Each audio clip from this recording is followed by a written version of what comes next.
today. Okay, well, thanks for coming out, and I'm glad the rain held off. My name is Kevin Davis. I'm the Assistant Chief of Police for the Prince George's County Police Department, and we're here to introduce our Take 30 for Traffic initiative. And you can see the poster board to my right and to your left. And when we thought of a phrase, of a saying for our traffic initiative, we really looked at what the NFL's been doing with Play 60. You know, Play 60 is an NFL initiative that inspires kids, hopefully, to get outside 60 minutes a day, just 60 minutes a day, and do something for your health. And when we thought about our traffic safety initiative, we had various discussions with people around the state, and what will it take to continue to reduce traffic fatalities, non-fatal traffic accidents in Prince George's County. And what we came up with is 30 minutes, every cop, every shift, every day, conducting traffic enforcement in the 10 areas that need it most in Prince George's County. And before I identify those 10 areas, a big part of this initiative is the community advisory councils from around Prince George's County. We identified several communities in Prince George's County that will receive additional attention in terms of traffic enforcement, and it really corresponds with the beginning of the Transforming Neighborhoods initiatives. Those communities are Chillum, New Carrollton, and we're here in New Carrollton today, Calverton, Landover, Forestville, Lanham, Kettering, Hillcrest Heights, Oxon Hill, and Clinton, and I can read those back to you at the end if you'd like. And then we took a look at several different factors that went into identifying these 10 communities that are in need of additional traffic enforcement. Fatal motor vehicle crashes was one. Fatal pedestrian crashes was another. And then we put those crashes on top of certain crime data. And the crimes that we looked at to be part of this formula were robberies and burglaries and stolen autos. So the formula was fatal traffic accidents, fatal pedestrian accidents, robberies, burglaries, and stolen autos. We modeled this program after Baltimore County's DDAC program, which has been very successful in Northern Maryland. DDAC stands for Data Driven Analysis of Crime and Traffic. So Baltimore County's DDAC, which has helped them greatly reduce pedestrian motor vehicle fatalities and motor vehicle fatalities, is PGPD's Take 30 for Traffic. This program has received support across the state from Dr. Sheldon Greenberg. Dr. Greenberg works for Johns Hopkins University, and he's been a big proponent across the state of Maryland to bring additional law enforcement attention to motor vehicle fatalities and pedestrian fatalities. Every patrol officer on all 3 tours of duty will spend 30 minutes conducting traffic enforcement in these areas. We've already dipped our toes into the water, so to speak, with this initiative. Today, May 1st, is the formal kickoff. It's important to note at this point in 2012 that this time last year in Prince George's County, we had 22 fatal traffic accidents. So May 1st of 2011, Prince George's County had 22 fatal traffic accidents. That's a combination of fatal motor vehicle and fatal pedestrian. Today, May 1st, 2012, we have exactly 12. 12 this year, 22 last year. Of the 12 we have this year, 5 are fatal pedestrian accidents and 7 are fatal motor vehicle accidents. If we keep this pace up throughout 2012, we will realize a fatality reduction in the county of 52%. So it's important to pause at this point in the year. It's still relatively early, but we're seeing dramatic successes in terms of our fatal crashes, motor vehicle and pedestrian, in 2012. Last year, 2011, Prince George's County had 25 fatal pedestrian accidents. Again, we have 5 so far this year. And in 2011, we had a total of 43 fatal motor vehicle accidents, and we have 7 so far this year. So we're really heading in the right direction. Why do we think we're here right now, and why do we think Take 30 for Traffic will make us even better? If you take this simple formula, and it's certainly not rocket scientist, but it mandates that every patrol officer, every tour of duty, that sounds like aggressive driving, will spend 30 minutes of his or her tour of duty in these areas that have been strictly identified, and we've drawn geographic boundaries around them, simply conducting traffic enforcement. So they're looking for the speeders, they're looking for the aggressive drivers, they're looking for folks who follow other motor vehicles too closely and fail to yield the right of way. They're looking for motor vehicles and pedestrians who don't honor the traffic laws in the state of Maryland regarding crosswalks and pedestrians. So far this year, and Major Rob Liberati is here with me today, along with the commander of District 1, Major Rob Brewer, and Major Marcus Zaragodia from my office. Prince George's County so far has issued just over 200,000 automated speed camera citations, over 200,000. And that, we believe, has made a dramatic difference as to where we are so far this year. So take 30 for traffic, the automated speed camera program that we're seeing great reductions in crashes so far this year. And then we also have a centralized traffic enforcement unit that falls under the command of the Special Operations Division. We traditionally on the Prince George's County Police Department had decentralized central traffic enforcement units. Now we've centralized that group, and they're working under the centralized command of the commander of the Special Operations Division.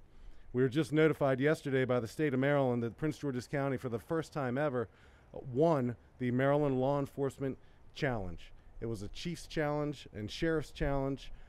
This program every year is sponsored by the Maryland Chiefs of Police Association and the Maryland Sheriff's Association. It involves all law enforcement agencies across the state of Maryland. We've never won it, and quite frankly, we've never won it because we have not given traffic enforcement the attention that it needs. Well, we're now giving traffic enforcement, fatalities, non-fatal accidents, the attention that it deserves and the attention that it needs, and we've won this award for the first time ever. And we're due to be honored for that award on May 30th up in Baltimore. So I've said a lot, and I'm sure there might be some questions, and if I can't answer it, either one of the three majors rather behind me can help fill in the blanks. But I just want to reiterate that this 2012 initiative is first and foremost a recognition that Prince George's County does not want to lead the state of Maryland in motor vehicle fatalities. We do not want to lead the state of Maryland in pedestrian fatalities. And from that, for the first time in a long time, we have a plan. Take 30 for traffic, the automated speed camera enforcement, which we really think is heading in the right direction, and the centralized traffic enforcement unit on the police department. And we think those three simple things will bode well, and hopefully we'll be standing here at the end of calendar year 2012, and we'll be able to report for the first time, and as long as I can remember, that Prince George's County does not lead the state of Maryland in fatal accidents. Any questions? Yes, ma'am. What was the number you gave? You said 200,000 speed cameras? It's over 200,000 automated speed camera citations year to date. And it's important to remember, and Major Liberati's with me, these automated speed cameras are mobile. So what we do is Major Liberati and his folks serve as a support unit to our overt traffic enforcement efforts. So you might see a police car, you might see a traffic stop, and you also might see a mobile automated speed camera as well to support our enforcement efforts. And we think that those automated speed camera citations are really slowing people down.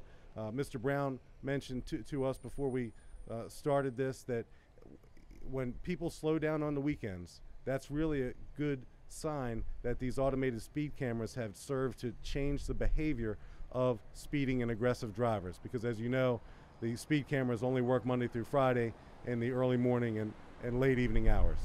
Yes, ma'am. What have happened so far this year? Have they all been in the top 10 traffic zones? Well, they've been across the state, but where we see clusters of traffic accidents and clusters of pedestrian accidents are in these 10 communities. So we believe, and it's consistent with our philosophy that we are employing with the Transforming Neighborhoods initiative, if we can give help where it's needed most, not only will those immediate areas benefit from our efforts, but residents from across Prince George's County will benefit. For far too long, Prince George's County residents have paid higher rates of car insurance than anyone else in the state. And when you ask why, the simple answer is because we lead the state in fatal motor vehicle crashes and fatal pedestrian crashes, and we're going to change that. Yes, sir. Yeah, I've noticed you have your top 10 traffic zones, so you obviously know that there's some problem areas. Are there any specific intersections or roads that you're primarily going to focus on? Over my right shoulder is Annapolis Road at 85th Avenue. It's the intersection just prior to the Capitol Beltway. That's a problem. Over your right shoulder is Annapolis Road and Riverdale Road. That's a T intersection, and that's a problem. So down here, we see a lot of crashes. There's kind of a downward grade. People are driving too fast. Up here, you see a lot of pedestrian traffic. So all these areas have been identified because they're contributing not just to motor vehicle crashes, but to pedestrian crashes as well. And they're fatal and they're non-fatal. It's going to be more of it's a county-wide initiative, but there are certain areas that you will be focusing on more than others. These 10 areas will receive the bulk of the attention. We're certainly not abandoning other communities across Prince George's County, but these 10 areas not only have the most fatal accidents, non-fatal accidents, but they also have routine spikes of burglaries, robberies, and stolen autos. And we think, and again, we modeled this after Baltimore County's DDAC program, and we really got this thing off the ground because Dr. Greenberg at Johns Hopkins University pushed this thing statewide, and we saw that we were lacking in our traffic enforcement in Prince George's County, and we put together what we believe will be a good plan to get this off the ground. Yes, ma'am.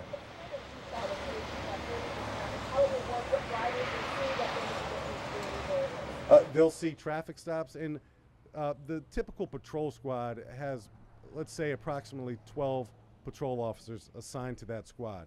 They won't all go to the traffic enforcement area at once. They still have to maintain coverage and respond to calls for service in other areas and neighborhoods within their patrol district. But they'll scatter their enforcement efforts throughout the day. So I can't tell you that from 9:30 to 10 every day there'll be additional officers at 450 and 85th Avenue, but I can tell you all the patrol officers working in this sector will have to spend and are spending 30 hours a day conducting traffic enforcement. We're not asking, and hopefully maybe I'll answer a question that's not yet asked, we're not asking for a certain amount of tickets, we're not asking for a certain amount of warnings, we're just asking police officers to engage in meaningful traffic stops to get people to change their behavior.